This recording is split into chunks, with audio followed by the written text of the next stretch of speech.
Ladies and gentlemen, welcome to the new album rock review show. I'm your host, Nigel. Welcome to my panel, to Paul, to Lauren, to Andy, and to the missing Trish. We love you, Trish. We miss you. And apologies that, I woke up late and I don't know, didn't have your notes. But we move on. We are reviewing Rubens today and their new album, what's called Soda.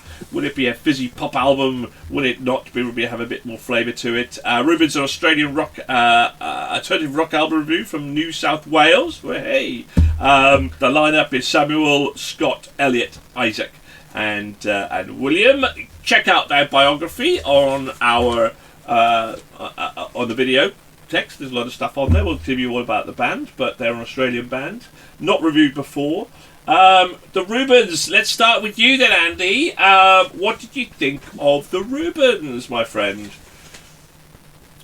I think it's a very solid pop rock album. There's quite a lot of synths in there as well, which I had coming through for it. I'd say it did grow on me the more I listened to it.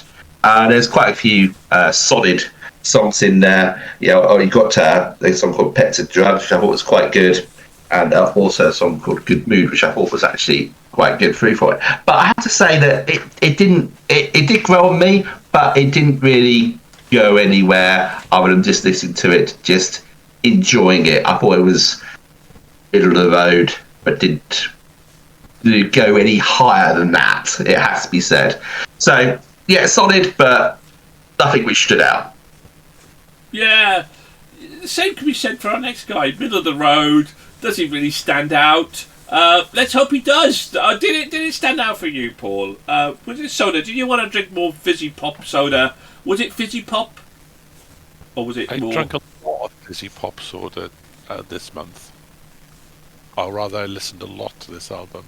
So, although the Rubens have been categorised as an alternative rock artist, the latest album, Soda, much like Imagine Dragons, have declined into experimental pop rock. That is not to say that it isn't any good. There are plenty of earworms such as Black Balloon, Good Mood, and Talking to Horses. And damn it, if a band can pull off a whistling song, they deserve to be listened to. While I really like this album, and I probably reviewed this album more than any this month because it was going to get a star rating off me, and as it demanded as such it demanded that attention. But after several listens, a couple of tracks do start to sound too samey, following the same song structure and tone, and it kind of just went down after the 8th or 9th listen. But yeah. Lauren, did you listen to it that many times? Not that many times.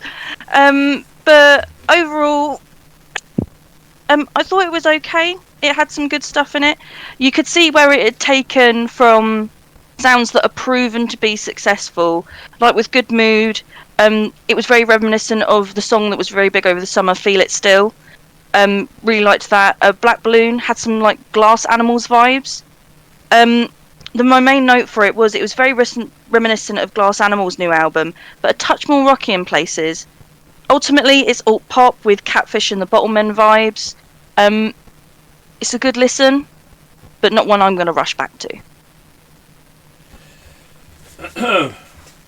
Well, I thought this was a fun album. I really enjoyed it. I love Cornerstone. Cornerstone was my kind of standout tune from that way. Yeah, I agree with Paul to a degree. I think that it's a really catchy, fun album. I disagree. I don't think it was anything like the Glass Animals album, which was quite disappointing. I think Glass Animals tried to come this way and shouldn't have done. But it was not about Glass Animals, it's about the Rubens. I think this is a really fun, solid album, thoroughly enjoyable, but not something that I would potentially go back. I agree with Paul. I think I might have listened to it, stuck on there, because I put all the albums onto one playlist, and then if they're not gonna, if it gets to a certain point, they're either gonna get cut or stayed on, and then the ones that survive the test of the month will always stay on that list. So and it didn't. But it was a good album. I totally enjoyed it. I thought it was really good. Definitely that indie kind of pop vibe, without any shadow of a doubt. It definitely sat in that category as well. So, and I'm glad Paul enjoyed it, because sometimes Paul has listened to this type of music and class it as not rock. But obviously he did. Let's find out our scores. Will it get into our Hall of Fame? Will it get into our Album of the Year? Let's find out. Paul. I give it a 4. You did. Very high praise. Lauren. You already know that. I do. Barbara, I don't pretend I don't. Lauren. I gave it a 3. Andy. I gave it a solid 3.5. As did I. Trish went meh. 2.5 from Trish. And again, apologies for your notes. Please don't hate me, Trish. Okay, 16.5 is another 3.3. We have a few 3.3s this month. And our joint 11th album of the month, 80th overall for the year, and 238 out of 444 albums in our history. A lot of albums.